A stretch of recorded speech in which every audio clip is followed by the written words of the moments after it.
मुख्य समाचार पर आगे વધતા પહેલા બ્રેકિંગ ન્યૂઝ મળી રહ્યા છે। દેહરાદૂન એરપોર્ટ પર પ્રધાનમંત્રીનું વિમાન ઉતરાયું છે। ઇમરજન્સી લેન્ડિંગ કરવામાં આવ્યું છે।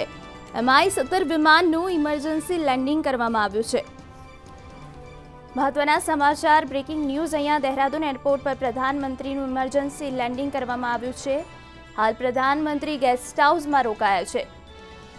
તો ઇમરજન્સી લેન્ડિંગનું કારણ ખરાબ હવામાનના કારણે આ વિમાનનું ઉતરાણ કરવામાં આવ્યું છે। સ્વચ્છ હવામાન બાદ વિમાનથી પહોંચશે ઉત્તરાખંડ।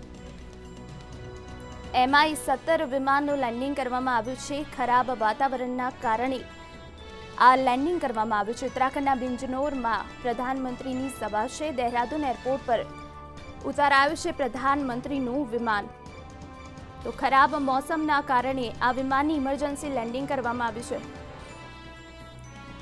તો વધુ માહિતી માટે અમારા સંવાદદાતા કામેશ ચોકસી અમારી સાથે જોડાઈ ચૂક્યા છે।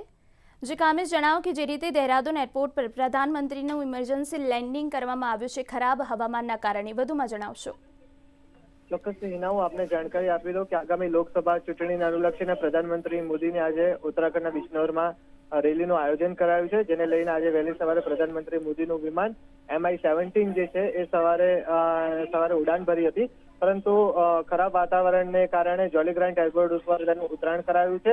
વાતાવરણ ખરાબ છે। આપને જણાવી દઉં કે અગાઉ આજે વહેલી સવારે દિલ્હીમાં પણ ખરાબ વાતાવરણને કારણે વરસાદ પડ્યો હતો ને જેના લીધે દિલ્હીગરાઓને પણ હાલાકીનો સામનો કરવો હતો। તો વાતાવરણની અસર તમામ જગ્યાએ વધતા ઓછા પ્રમાણમાં જોવા મળી રહી છે। આપને જણાવી દઉં કે આ જ ખરાબ વાતાવરણને કારણે દેહરાદૂનની આસપાસમાં જબરજસ્ત રીતના અત્યારે વરસાદનો માહોલ જામ્યો છે।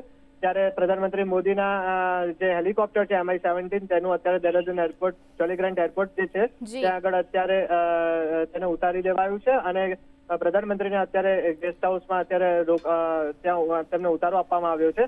આપણે જણાવી દઉં કે આજે બપોરે 12 વાગે તેમનું સંભવતઃ રુદ્રપુર જે છે ત્યાં આગળ બિજનૌર પાસે રુદ્રપુર છે ત્યાં આગળ કાર્બેટ નેશનલ પાર્ક છે ત્યાં આગળ પ્રધાનમંત્રી જવાના છે ને ત્યારબાદ બપોરે 3 વાગે ત્યાં બિજનૌરમાં તેમની રેલીનો કાર્યક્રમ છે। જો હવામાન સ્વચ્છ થશે તો તેમનો કાર્યક્રમ આગળ વધારાશે અથવા તો સ્થગિત કરવામાં આવે તેવી પણ શક્યતા છે।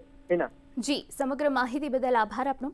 તો જે પ્રમાણે સંવાદદાતાએ જણાવ્યું કે ત્યાં આગળ વરસાદી માહોલ છે એના કારણે ઇમરજન્સી લેન્ડિંગ કરવામાં આવ્યું છે।